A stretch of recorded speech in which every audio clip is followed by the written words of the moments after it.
Bienvenue dans la Ligue des champions de l'économie mondiale.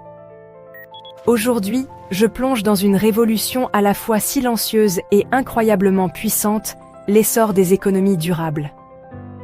Partout dans le monde, entreprises, gouvernements et consommateurs sont en train de réécrire les règles. Une nouvelle compétition économique s'intensifie et la grande question est: qui dominera l'économie verte? Alors, qu'est-ce qu'une économie durable, au juste? Pensez-y comme un modèle bâti sur 3 piliers solides: protéger notre environnement, promouvoir l'inclusion sociale et assurer une rentabilité à long terme.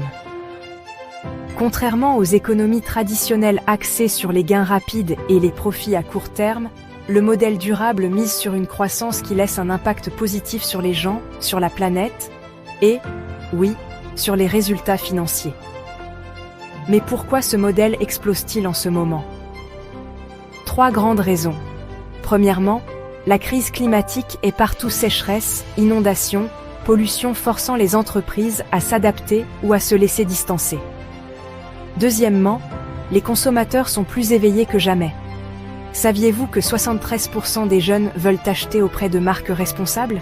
Et troisièmement, les réglementations se durcissent.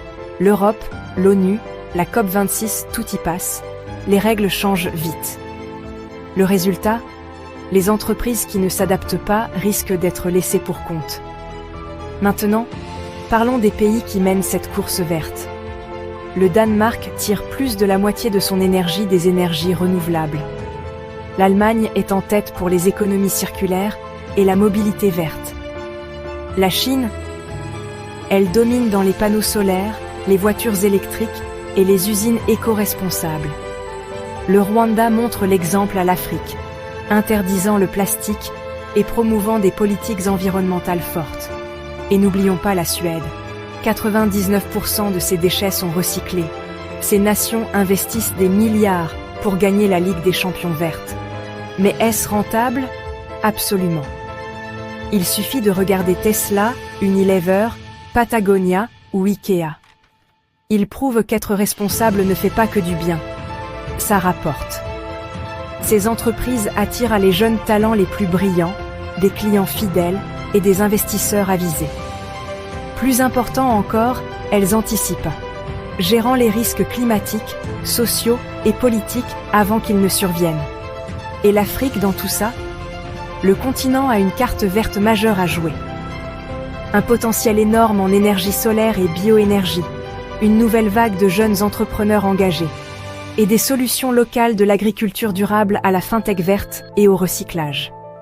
Mais voilà le piège: sans une stratégie claire et des investissements massifs, l'Afrique risque d'être un consommateur et non un leader de la transition verte mondiale. En résumé, les économies durables ne sont pas un luxe, elles sont une nécessité.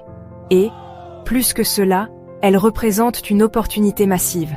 Le match a commencé. Les gagnants de ce siècle seront ceux qui équilibreront croissance et responsabilité. Abonnez-vous à la Ligue des champions de l'économie mondiale pour rester au courant des vraies batailles de demain. Le terrain de jeu, c'est l'économie.